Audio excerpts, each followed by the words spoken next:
This is TWiT. All right, we are back from the break, and now it's time for an interview I'm excited about because we are joined once again by someone who hasn't been here in a while, but will be a very familiar face to those of you who are TWiT fans. It's Paris Martineau. Welcome, Paris. Thanks for having me, Mikah. Yeah. Good to be back. It's awesome to have you back. So I was pumped to see that you had actually written about a story that was top of the charts for all of the places where I go to look for news stories because Instagram announced something that I think a lot of people are going to be talking about for a while, trying to figure out, and also talking about the implications of announcing this feature, which are teen accounts. So yeah, there are now teen accounts. Can you give us kind of an overview of what this feature is and why Meta said, look, we're bringing this to the masses? Basically, Instagram is putting teens in a protective bubble is what's happening. It's creating this new type of accounts for users under 18 that'll have additional restrictions and privacy protections. Meta says that it's to address concerns from parents about their children online, including that they see inappropriate content or have too much screen time or be connected with strangers. Understood. So what are some of these key built-in protections that come with teen accounts, and how do they differ from, an account that I have or an account that you have? The big one is that starting this week, all users who currently have an Instagram account and have said to Meta, I'm under 16 years old, they will see their accounts automatically set to private. So that means it's not publicly viewable. The teen accounts will also have restrictions on who can message them and what kind of content they can see. And that's specifically, teens will only be able to receive DMs from people they already follow. And when they're on, let's say, like the Instagram Explore page, they won't see content that Meta is deemed as sensitive, like Instagram reels that discuss self-harm or show violence or things like that. And lastly, teen accounts will now have features designed to reduce screen time.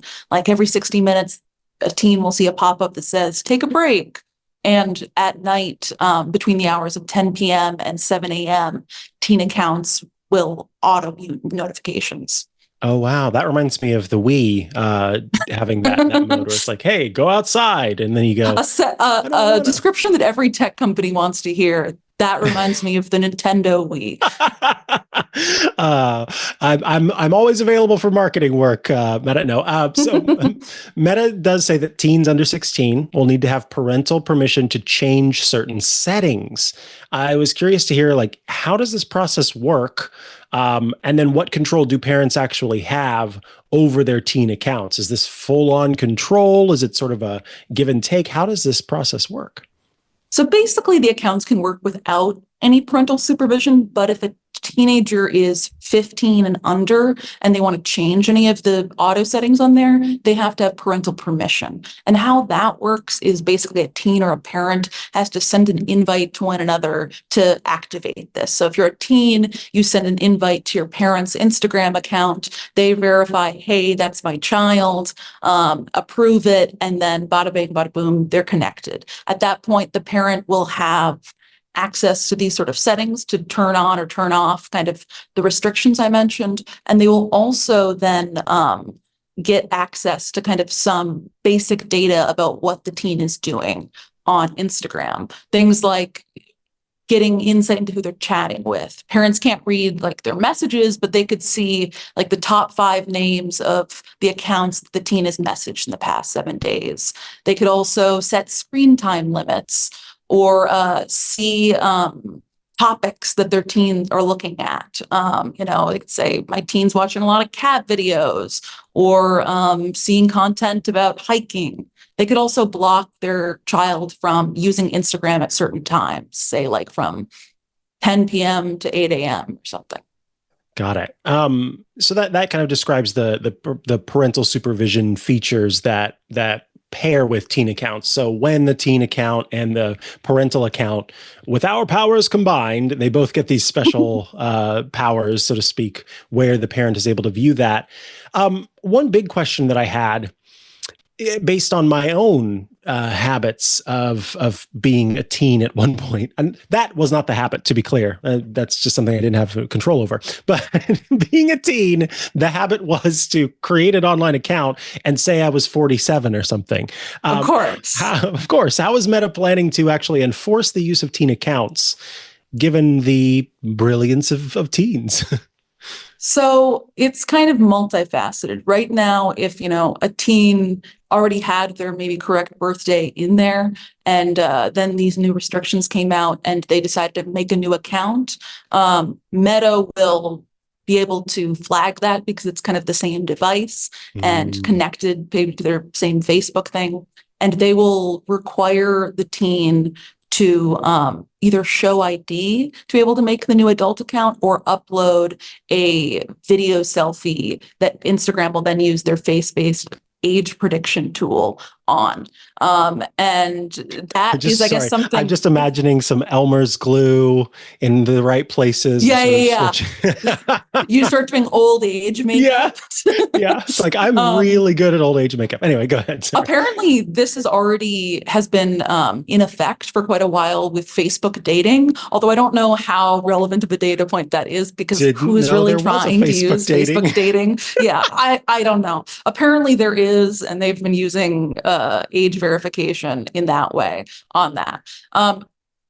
What it is going to do, though, is if a teen has an account already that says they're 47, Facebook has a bunch of AI-enabled features running in the background that is going to try and see if users are teens based on their usage of the platform. Say, it could be as simple as if somebody says, New York Middle School District 3 in their bio, that might flag as being a child. So not if I say Riz a lot, that's not. I mean, it could be that too. Oh no. Meta has said that they're still kind of working out the kinks on this and they don't expect to get it right every time. But if they, get something wrong, adults can easily appeal by either showing ID or doing a verification thing to kind of get back around it.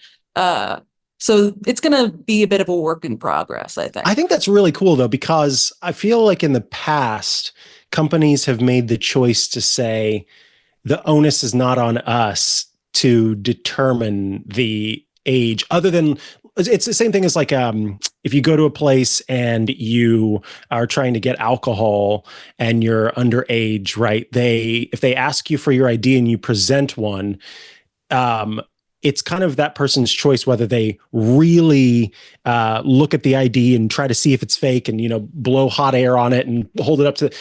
By handing over the ID, that's kind of where the onus stops for the person. So I like to see Meta taking more initiative here and saying, we're not just going to leave it at, okay, it's just if the teen decides to lie to us, then oh well, they're actually trying to make sure that it's that it's real. That's cool. It is a definite policy shift from them, and it's interesting because in all of their announcements and documents about this, they say, "Oh, it's a definite policy shift," but we want to be clear. We still think that the best way to handle this, the onus shouldn't be on us. It should be on Apple and Android, who should verify IDs at the device level or operating system level. But we're doing this anyway, which I thought was an interesting caveat. That is interesting. There's a lot there to unpack now. I never thought about it being done at the device level. I'll be honest with you. That's a whole another kettle of fish, as it were. So while I ponder that, I'll ask you the last question that I had for you, which is, I think a question a lot of people have. What is the timeline for the rollout of teen accounts? And is this something that's global? Is it just in the US? Is it in Canada? Is it, again, rolling out over time to different places? How is that going to work? It's rolling out right now this week in the US. I'm not entirely sure on international because this in many ways is a response to US concerns from lawmakers. Right now, if you even look into Meta's kind of breakdown of these settings, they have special caveats for different states in the US that have passed extra restrictions. For instance, I believe Florida, Texas, and one other state parents can request to delete their teen's account using this parental supervision, which is, I guess, something relating to recent laws passed in those states. So it's kind of a hyper-local response in many ways. Interesting.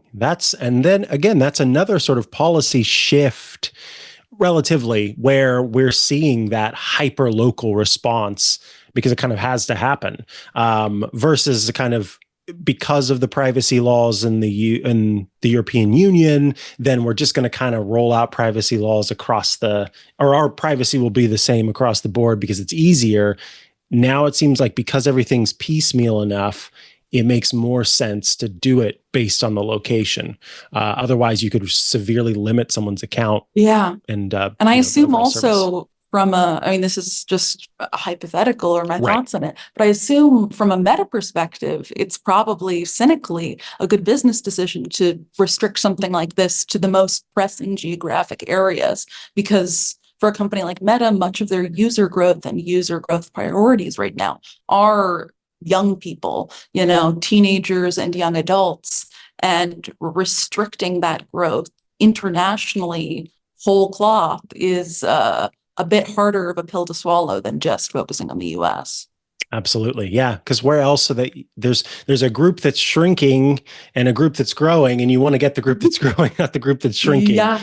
So interesting. Well, Paris, I want to thank you so much for, climbing through this and helping us figure it out. I really appreciate it. Of course, folks can head over to theinformation.com to keep up with what you're doing. And of course, check out Twig This Week in Google every week. Is there any other place that folks should go to keep up with what you have going on? I'm on X at Paris Martineau, and on Blue Sky at paris.nyc. And I'm on Twig every Wednesday. So follow along. Thank you, Paris.